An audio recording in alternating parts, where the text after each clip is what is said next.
જ્યારે ઇન્દિરા ગાંધીએ આપણા સાધુઓ ગાયો માટે થઈને કાયદો બનાવવા હાટું થઈને આંદોલન કર્યું હતું ને સંસદની સામે દેખાવો કર્યા હતા 10,000 સાધુઓ એ સમયમાં ઇન્દિરા ગાંધી વખતે, અને એની ગોળીબાર કરવાની છૂટ આપી અને આપણા 500 સાધુ મરી ગયા હતા. અને ત્યારે એક સાધુ મરતા મરતા કીધું હતું, અમારી હાલત જેવી કરી, અમારી ગાયોની હાલત, ગાયોને લઈને ગયા હતા, ગાયોને ગોળીઓ લાગી હતી, મારી હતી, અને એને પડતા પડતા શ્રાપ દીધો હતો કે આ અમારી હાલત જેવી થઈ ને એવી તારી હાલત થાય કે જા. અને ઇન્દિરા ગાંધીની શું હાલત થઈ હતી? શરીરમાં 50 ગોળીઓ ઉતારી દીધી. એ તો જેવું વાવ્યું છે ને એવું લણવાનું છે. સાધુનો એ ક્યારેય શ્રાપ અફેરી જતો નથી. અને એટલે જ કીધું કે માણસને પોતાના વર્તન અને વિચારથી પેલા ધ્યાન રાખવું જોઈએ. ચોરો ઉપર ચોરોના સરદારનો જ પ્રભાવ હોય છે. તે ઉપાયોનો લોકોમાં આપોઆપ પ્રચાર થઈ જાય છે, ચાહે તે ઉપાયો ગમે તેટલા ગુપ્ત કેમ ન હોય. ગમે એટલા ગુપ્ત રહેતું નથી. પેલા સંન્યાસીએ પેલાને પૂછ્યું, કારણ કે અંતે થયું હતું, પેલાને પૂછ્યું એટલે એને કીધું કે હું રેલવેના ગોડાઉનમાં નોકરી કરું છું અને ત્યાં બાસમતી ચોખાના લાખો કટા આવે અને વેગન ભરાય છે. મને એક વેપારીએ કીધું કે આમાંથી તું 20 કટા કાઢી લે તો ક્યાં કોઈ ખબર પડવા. એ પૈસા જે આવે ને અડધા તારા ને અડધા મારા, મફત જ થયા. હવે એટલા બધા પૈસા આવે બાસમતી ચોખા વેગન ભરાતા હોય. હવે એ પૈસા લાવી એના હકનું નથી. નોકરીનો પગાર અલગ, એના હકનું નથી. અને એ લાવીને ઘરમાં ભેગા કર્યા હતા ને એ થપ્પા હતા એટલે અંદરથી મન ના પાડતું. એટલે એને એવું લાગ્યું કે હું સાધુને જમાડી દઉં તો મારું પાપ ધોવાય. હકીકતમાં પાપ એક બાજુ ભેગું થાય, પુણ્ય એક બાજુ ભેગું થાય. ઓનાથી ઓલું ધોવાતું નથી. ભક્તિ વિના પાપ બળતું નથી.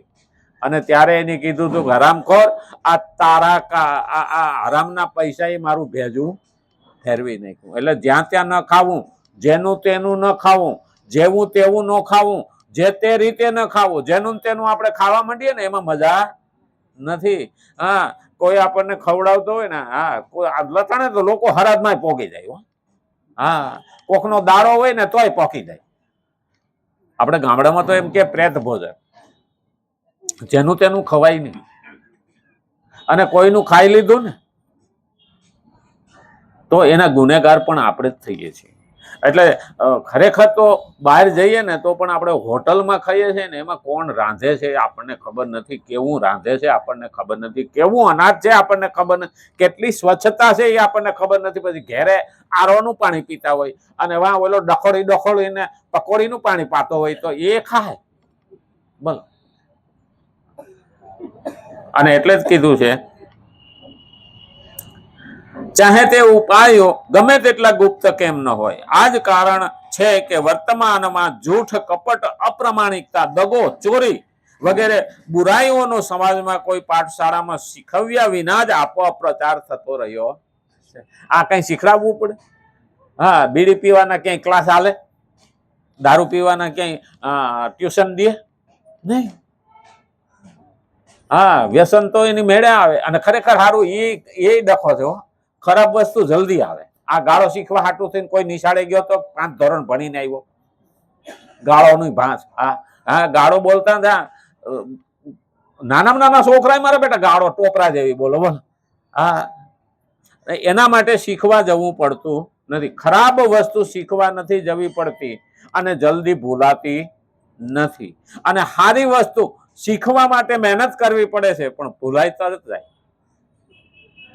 યાદ રે, બહુ ધ્યાન રાખવા જોઈએ. આપણે 15મા અધ્યાયના 11 થી 20 શ્લોકોનું પારાયણ કરીએ છીએ ને, પેલા આપણે બોલેલા છતાં અટાણે યાદ કરવામાં થોડી તકલીફ પડે કે નથી પડતી. સારી વસ્તુ વહી જાય હો, એટલે આ ખતરો કરવો હોય તો કરજો, પણ ગાળો આપણે નાનપણમાં શીખાઈશું એ અટાણે કોઈ કે જોઈએ. અને હારો ગમે એટલો ઇંગ્લિશ ભણેલો હોય, બોલો માણા ગુજરાતી માણા ઇંગ્લિશ મીડિયમમાં ભણેલો હોય ને, પણ જો હામે બથો બચાવે ને ઝઘડો થાય ને તો ગુજરાતીમાં જ ગાળો દે, ઇંગ્લિશમાં નહીં દે. દેખ ન દી. ખરેખર જોવા જાય ને તો આ દુનિયામાં આ રીતનું હાલે છે. તો મારે પહેલા જોવું જોઈએ કે ખરાબ તરફ જવું કે સારા તરફ જવું. ખરાબ છે ને એ ઢાળ છે, અને સારું છે ને એ ચઢાણ છે. આ પેલું યાદ રાખવાનું. ખરાબ છે એ ઢાળ છે. હવે ઢાળમાં દોડવું હોય ને તો બહુ તકલીફ પડે નહીં, એટલે નથી કેતા હા દોડવું તો ઢાળ મળ્યો. આપણે ત્યાં ગુજરાતી કહેવત છે, દોડવું તું ઢાળ મળ્યો. એટલે માણસને પડતીમાં નીચે જવું હોય તો ક્યારેય મહેનત કરવી પડતી નથી, પણ ચડવું હોય ને તો ભાઈ દોડવું તો ઠીક, ચાલવામાં શ્વાસ ચડી જાય. તો આ ભક્તિમાં પણ આપણે ઉપર જવાનું છે, જ્ઞાન લઈને જવાનું છે, ભક્તિ કરતા કરતા જવાનું, સત્કર્મ કરતા કરતા જાવ તો થોડું જવું તો પડે. મને તો એક ભાઈ કીધું ત્યારે યાર કે ગિરનાર ચડી નથી હકાતો કે હા હાફી જવાય છે કે. મેં કીધું વજન લઈને થોડો ચડાય તો. મને કે મારે તો કઈ વજન નથી, હું આવડું મોટું શરીર ખડકી નાખ્યું છે, એ હાલતું છે. તો કા હું કહું તારો વજન 55 કિલો જોઈએ, અત્યારે કેટલો છે? મને કે 75.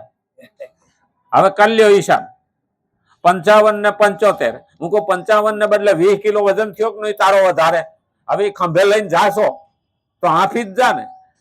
તો કે હું તો એમને મારા ખિસ્સામાં પાકીટ સિવાય કઈ નથી. હું કહું આ શરીર ખડકું છે ને. ખરેખર આપણા શરીરમાં વજન કરતા વધારે વજન હોય ને તો એ ખોટો વજન જ ઢહળવાનો છે, અને પછી આપણા ઢેસણ છે ને હાલે નહીં. ધીમે ધીમે ધીમે ધીમે બળવા એના છે ને લૂઝ થઈ જાય, અને પછી એવું ડોક્ટરો શીખાશે કે ઓપરેશન કરાવો, એટલે એનું હાલે, આપણું હાલે ન હાલે. હા એનું હાલે. આ ડોક્ટરે કહેતા છે કે હું એનું દ્રષ્ટાંત બહુ દઉં ને, એટલે કે આ મારા ધંધા ઉપર અસર કરે. આપણે કોઈના વેરી નથી, પણ આને નહીં હાચવીએ ને. રામ ભજી લે પ્રાણિયા, પછી ભજાશે નહીં, કાયા થશે જાજરી, પછી બેઠું રહેવાશે નહીં. પલાઠી વાળીને બેઠા આવીશું ને આપણે અહીં હુકમે ના ધરછોડીને બેસીએ છીએ, નથી આપણા ઢેસણ હાલતા એટલે. હા હેઠા બેઠા પછી 2 જણા તો ઉભા કરવા માટે જ હોય, અને જે હેઠો બેસી શકે ને તો હારામાં હારો ભાગશાળી છે.